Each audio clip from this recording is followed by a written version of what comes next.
여러분 안녕하십니까. 광주 MBC 뉴스투데이입니다. 먼저 오늘의 주요 뉴스입니다. 국방부 민간평가위원들이 광주를 찾아 군공항 이전 타당성 평가를 하고 있습니다. 첫 관문을 통과하더라도 해결 과제는 산적해 있습니다. 광명주택이 최종 부동 처리돼 협력업체와 분양계약자들의 피해가 불가피해졌습니다. 남양건설은 법정 관리에 들어간 지 6년여 만에 기업 회생 절차를 모두 마치고 경영을 정상화했습니다. 연일 계속되는 폭염으로 지금까지 전남에서만 가축 38만 마리가 폐사한 가운데 쌀 농사에도 비상이 걸렸습니다. 광주 양림동을 상징하는 캐릭터가 등장해 좋은 반응을 얻고 있습니다. 동계비라는 충직한 강아지에 관한 설화를 바탕으로 만들어졌습니다. 광주 군공항 이전 계획이 타당한지 정부가 평가에 들어갔습니다. 일단 이 단계를 통과해야 군공항 이전 사업이 본격적으로 시작되지만 그러더라도 넘어야 할 산이 많습니다. 윤군수 기자입니다. 광주시의 군공항 이전 건의서를 평가할 국방부 평가단이 현지 실사를 시작했습니다. 전문가 등 21명으로 구성된 평가단은 광주 군공항을 둘러본 뒤 이전 계획의 타당성을 따지고 있습니다. 가장 큰 쟁점은 군공항 땅을 개발해서 5, 6조 원으로 추산되는 사업비를 충당할 수 있느냐입니다. 광주시는 영산강과 황룡강을 낀 자연환경과 역세권이라는 지리적 장점 때문에 신도시로 개발할 여력이 충분하다는 점을 부각시켰습니다. 신도시인 솔마루 시티를 개발한다는 그런 컨셉을 가지고 있거든요. 그래서 그런 내용들을 자세하게 좀 설명을 했습니다. 국방부의 평가 결과는 9월 중에 나올 예정입니다. 일단은 이 관문을 통과하는 게 중요하지만 그 후로도 난관이 많습니다. 이전 후보지를 선정해야 하는데 사드 배치 결정에서 보듯이 대상 지역의 주민들을 설득할 수 있느냐가 우선은 관건입니다. 대통령의 지시로 추진되는 대구 군공항 이전 때문에 광주가 우선순위에서 밀릴 수 있다는 우려도 있습니다. 광주, 대구, 수원 모두 특별법이 정하는 절차에 따라서 공평하게 추진돼야 한다는 원칙을 지속적으로 함께 전달하고 있습니다. 그러나 군공항 두세 곳을 동시에 이전하는 것은 군 작전 계획에 부담이 될 수 있습니다. 또 여러 지역에서 이전 반대 운동이 벌어지면 정치적 부담이 커진다는 점에서도 정부가 동시 이전을 피할 가능성이 있습니다. MBC 뉴스 윤문수입니다.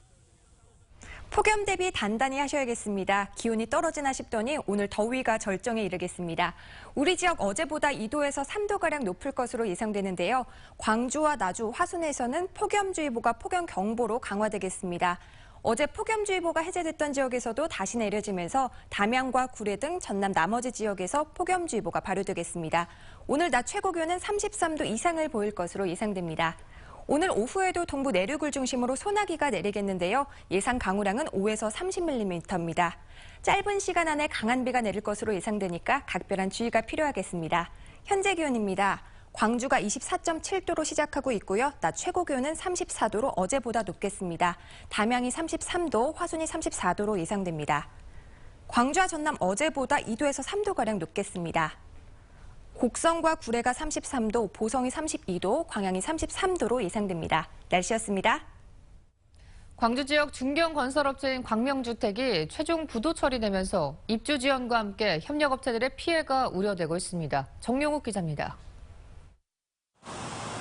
광명주택의 부도로 당장 피해가 우려되는 곳은 협력업체들입니다. 50여 곳의 협력업체들이 받지 못한 것으로 추산되는 공사 대금이 100억 원에 이르는 것으로 알려져 일부 영세 협력업체들의 줄도산이 우려되고 있습니다. 공사가 사실상 마무리돼 준공 검사만을 남겨둔 상무 메이로주 지역주택조합은 입주가 마무리돼서 분양 잔금이 들어오면 이를 우선 협력업체에게 지급하는 방안을 논의하고 있습니다. 하지만 광명주택이 법정 관리에 들어갈 경우 채권 채무가 동결되면서 협력업체 구제까지는 적지 않은 시일이 걸릴 것으로 보입니다. 이런 가운데 광명주택 관계자들이 연락을 끊고 잠적해 정확한 피해 규모가 집계되지 않고 있습니다. 아파트 분양 계약자들의 피해도 우려됩니다. 광명주택이 광주에서 추진 중인 사업장은 서구와 남구, 북구의 한 곳씩 모두 3곳으로 1,600여 세대에 달합니다. 이 중 공사가 시작되지 않은 남구와 북구는 시공사 교체 등을 통해 공사가 추진될 수 있고 서구 상무 메이루주 계약자들은 입주 지연과 향후 하자 보수 등 사후 관리에서 피해가 우려되고 있습니다. 광명주택은 충남 철항과 당진, 아산에 짓고 있는 2천여 세대 규모의 아파트 분양이 저조해 자금난에 처한 것으로 알려졌습니다. 오는 10월까지 막아야 하는 어음이 230억 원에 이르는 가운데 만기가 도래한 5억 6천만 원의 어음을 결제하지 못해 결국 부도 처리됐습니다. MBC 뉴스 정용욱입니다. 호남 지역 중견 건설업체인 남양건설이 법정 관리 6년여 만에 경영을 정상화했습니다.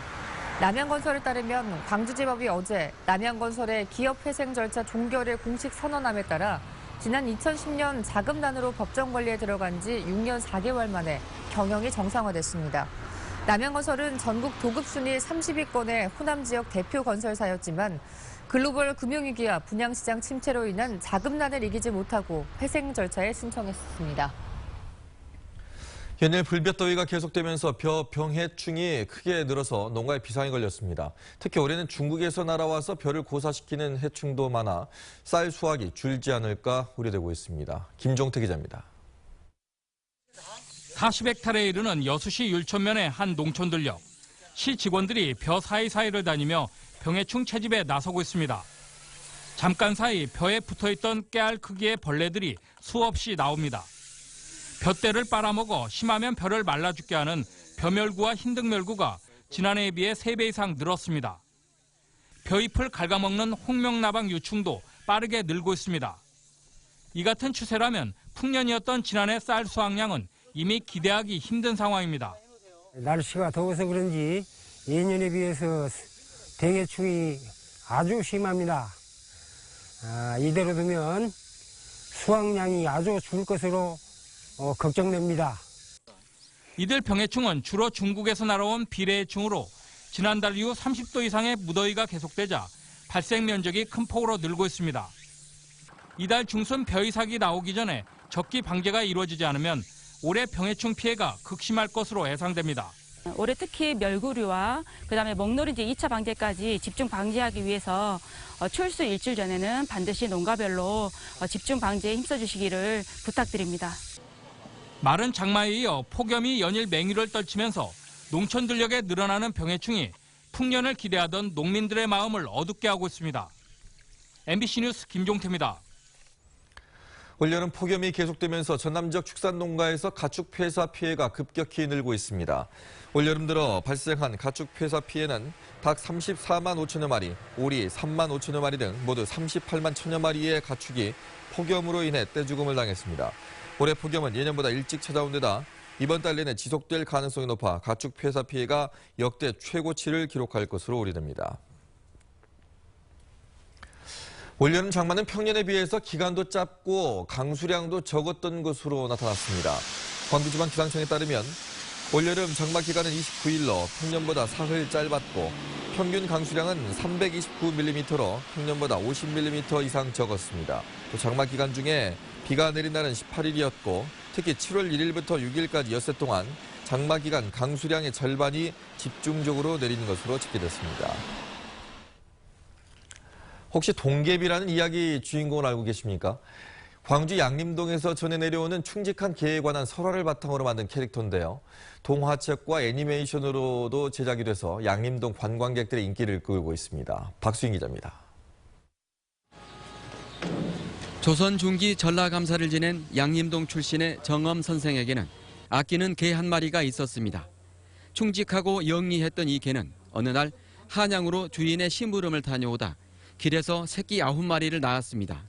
그 새끼를 한 마리씩 전부 물어다 놓고 마지막 한 마리째 물고 와서 지쳐서 개가 쓰러져 죽었다고 그럽니다. 그래서 마을 주민들이 너무도 안타까이 생각하고 설화 속의 9마리 새끼 가운데 막내 강아지인 동개비가 동화의 주인공으로 다시 태어났습니다. 동화 속의 동개비는 주인의 편지를 배달하던 엄마 개처럼 양림동 주민들의 희망을 나르는 이야기 배달부입니다. 양림동의 인기 캐릭터로 자리 잡은 동개비는 아트 상품과 다양한 체험 프로그램으로 개발돼 탐방객들의 사랑을 받고 있습니다. 얼마 전엔 어린이용 애니메이션으로도 제작돼 내년 상반기 TV로 방영될 예정입니다. 광주에는 굉장히 의미 있고 강한 이미지가 있기도 하지만 또 다른 한편으로는 따뜻하고 이런 친근한 캐릭터도 있다라는 걸 알려주고 싶고 또 그렇게 되었으면 합니다. 사직공원 앞 동개비 쉼터에서는 매월 첫째, 셋째 주 토요일과 문화가 있는 날인 마지막 수요일에 동화 구연과 캐릭터 만들기 등의 프로그램을 운영합니다. MBC 뉴스 박수인입니다.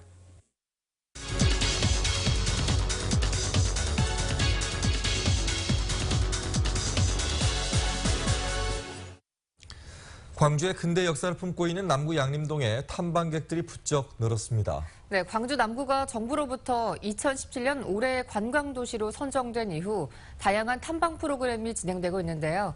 올해 관광도시 사업을 추진하고 있는 박선정 남구 관광청장과 함께 자세한 이야기 나눠보겠습니다. 안녕하십니까? 네, 반갑습니다. 네, 올해의 관광도시라는 게 어떤 건지 말씀 좀 해주시죠. 네, 올해의 관광도시 사업은 문화체육관광부가 2014년부터 관광의 잠재력이 큰 중소도시 3곳을 선정해서 매력 있는 관광 목적지로 육성하기 위해서 추진하는 사업입니다.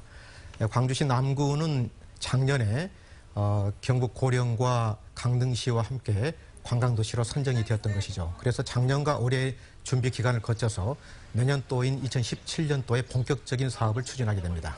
네, 관광도시 사업을 추진하기 위해서 남구 관광청이 만들어졌다고 들었는데요.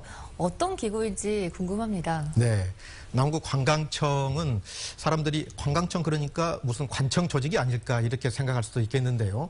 관청 조직이 아니고 이 청자는 들을 청자입니다. 그래서 양림동 찾아오신 많은 탐방객들의 의견들을 잘 귀를 열고 청취하겠다. 그렇게 해서 사업에 적극적으로 반영하겠다고 하는, 다시 말하면은 탐방객들과 함께 만들어가는 관광청이 되겠다라는 의지의 표현으로 생각하시면 되겠습니다. 네, 관광청에서 그러면 이제 이 남구 양림동에 어떤 것들을 진행하게 되는지도 궁금합니다. 네, 관광청에서는 이제 여러 가지 사업을 하게 되는데요.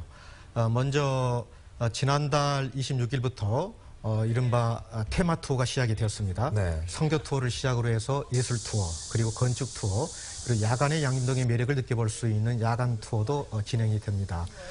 오늘 또 무더위에도 아랑곳하지 않고 중국 운남성에서 대학생들이 찾아와서 투어 신청을 했고요. 또 오후에는 강원도의 초등학생과 교사님들이 80명이 오셔서 또 양림동의 매력을 느껴보는 이러한 투어를 하게 됩니다. 뿐만 아니라 양림동에는 많은 예술가들이 있습니다. 그래서 네. 예술가와 예술 거점을 연결하는 예술 여행 거점 체험 프로그램도 운영을 하고 있고, 또 상설 공연도 있어요. 그래서 ON 기념각이라든지 또 요즘에 핫플레이스로 뜨고 있는 펭귄 마을에서는 매주 토요일 날 오시면은 상설 공연을 또 보실 수가 있습니다. 네, 남구에는 양림동만 있는 게 아니잖아요. 그 밖의 지역에서는 어떤 관광 사업이 진행되고 있을까요? 네, 그렇습니다. 역사문화 자원이 가장 많은 곳이 양림동이기 때문에 또 양림동의 남구의 이러한 차별성과 독특성을 외지에 먼저 알려야 되겠다라는 차원에서 양림동에서 시작을 했지만은 역사문화 자원의 원형을 가장 간직하고 있는 곳은 사직동입니다. 그래서 앞으로 양림동과 사직동을 잘 연계해서 이러한 테마 투어 프로그램이라든지 또는 역사문화 자원들을 체험할 수 있는 프로그램을 운영하겠고요. 또 내년도에 가면은 올해의 사업을 면밀히 분석해서 이 사업을 어떤 지역으로 더 확대할 것인가를 잘 검토해서 조금 더 확대하는 방향으로 추진하겠습니다. 얼마 전에 그 양림동의 근대 건물 철거하려다가 주민 반발에 좀 부딪힌 적이 있습니다. 이게 이제 한 가지 예가 될 수 있을 텐데, 양림동에 있는 그런 역사적인 또 문화적인 유산들이 많이 있는데 이런 것들을 잘 보존하고 있는 것인가, 또 계속해서 또 이어갈 수 있을까 좀 궁금하기도 합니다. 그렇습니다. 역사문화 자원에 대한 체계적인 보존과 관리라고 하는 것은 매우 중요한 테마죠. 그래서 얼마 전에 양림동에도 그와 비슷한 사례가 있어서 많은 사람들에게 안타까움을 주고 있었는데요. 이러한 역사문화 자원은 잘 보존하고 어떻게 이것을 후손들에게 물려줄 것인가 하는 것이 매우 중요합니다. 그래서 지자체의 경우에는 전수조사를 통해서 과연 우리 마을에 얼마나 많은 문화재들이 있는가라고 하는 것을 실태를 파악을 해야 될 것이고, 또 문화재를 소유하고 있는 소유 주체 측에서는 이 문화재를 잘 관리하겠다라는 의지를 좀 보여주고, 또 행정기관에서는 이러한 문화재를 소유하는 주체들에 대해서 행정적인 또는 재정적인 지원을 아끼지 않아야 되겠다고 생각을 합니다.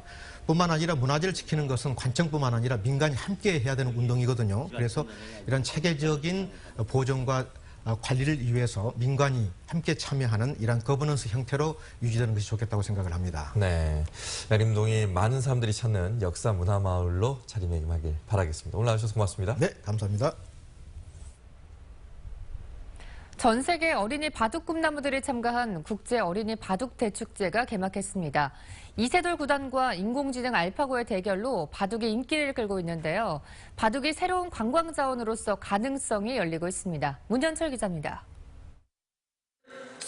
말과 외모는 다르지만 바둑을 벗삼아 세계 각국의 어린이들이 한자리에 모였습니다. 바둑도 두고 외국 친구들도 만나서 좋은 것 같아요. 就是说来这儿可能有点害怕，怕对手太强，但是我现在想学点东西就行了。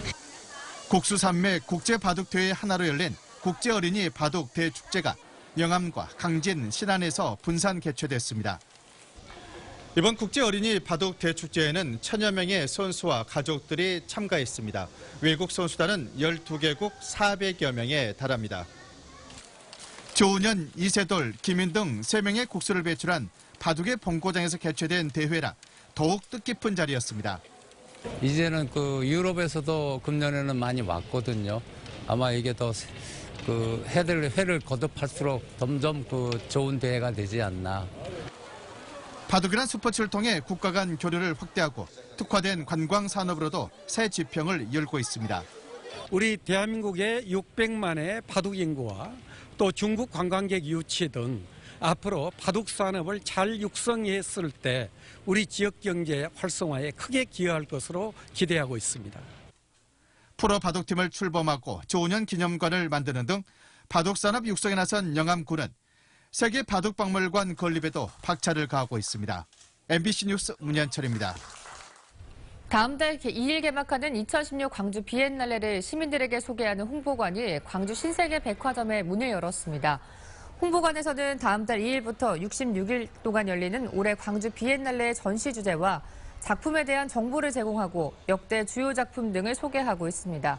또 올해 광주 비엔날레 홍보대사인 현빈의 전신사진 옆에서 사진을 찍고 현장에서 입장권을 예매하면 인화된 사진을 받을 수 있습니다. 광주 삼각동의 고압 송전탑을 둘러싼 갈등이 1년 반 만에 풀렸습니다. 광주시와 국제고, 아파트 사업 시행자 등은 학교 인근을 지나는 고압 송전선로의 지중화 사업비를 분담하는 내용의 협약을 체결했습니다. 이 협약에 따라 지중화 사업비 40억 원 가운데 20억 원은 한전이 부담하고 광주시가 13억 3천만 원, 아파트 시행자가 6억 7천만 원을 각각 분담하기로 했습니다.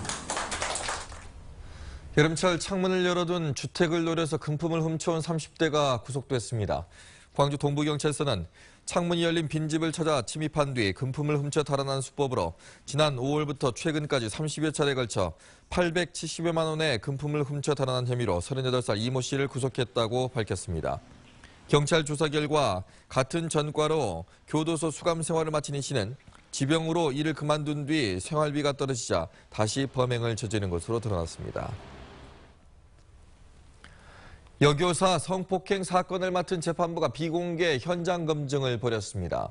광주지법 목포지원 엄상섭 부장판사 등 판사 2명은 검찰 피고인 3명과 함께 사건 현장을 찾아 피고들과 피해자가 식사를 했던 식당부터 범행 장소인 관사까지의 이동 경로, 주차 장소 등을 중심으로 현장 검증을 실시했습니다. 재판부는 오는 22일과 29일에 이어질 재판에서 피해 교사 대신 의사와 심리 상담 분석가 등을 신문하고 비공개 여부도 검토하고 있습니다. 세월호 특별조사위원회 릴레이 단식에 더불어민주당 의원들이 동참합니다. 더민주 의원 14명은 12일 국회 본회의가 열리기 전까지 오전 9시부터 오후 9시까지 릴레이 단식에 돌입하고 세월호 특조위 조사활동 보장을 촉구할 예정입니다.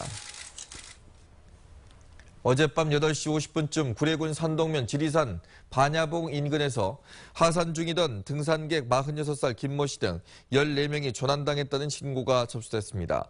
이들은 신고를 받고 출동한 119 구조대 등에 의해서 1시간 30분 만에 발견됐으며 부상자는 없는 것으로 알려졌습니다. 소방당국은 부산에서 온 등산객들이 하산 도중 날이 어두워지면서 길을 잃은 것으로 보고 정확한 경위를 조사하고 있습니다.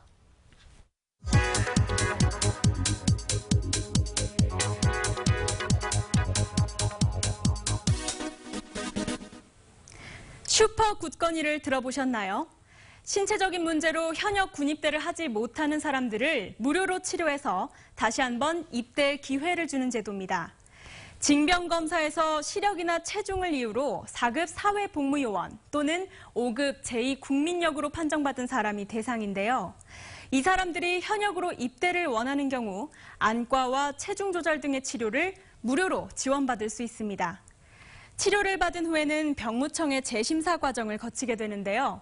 1급에서 3급을 받으면 현역병으로 입영하고 4급에 해당되면 사회복무요원으로 병역을 마칠 수 있습니다. 지난달 이 사업의 첫 수혜자로 광주의 한 대학생이 시력교정 시술을 받고 현역으로 입대해 화제를 모았습니다. 슈퍼굿건이를 희망하는 분은 광주 전남 지방병무청을 방문하거나 우편 또는 팩스를 통해서 신청서를 제출하면 됩니다. 카드뉴스였습니다.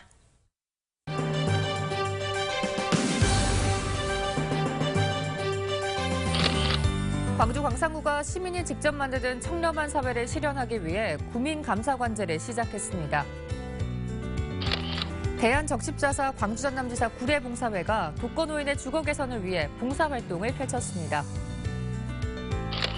전국 곳곳의 초등학교 축구부가 여름방학을 맞아 전지훈련을 하기 위해 화순군을 찾았습니다. 보성군이 여름방학을 맞은 청소년의 탈선을 막고 안전한 피서지를 만들기 위해 캠페인 활동을 했습니다.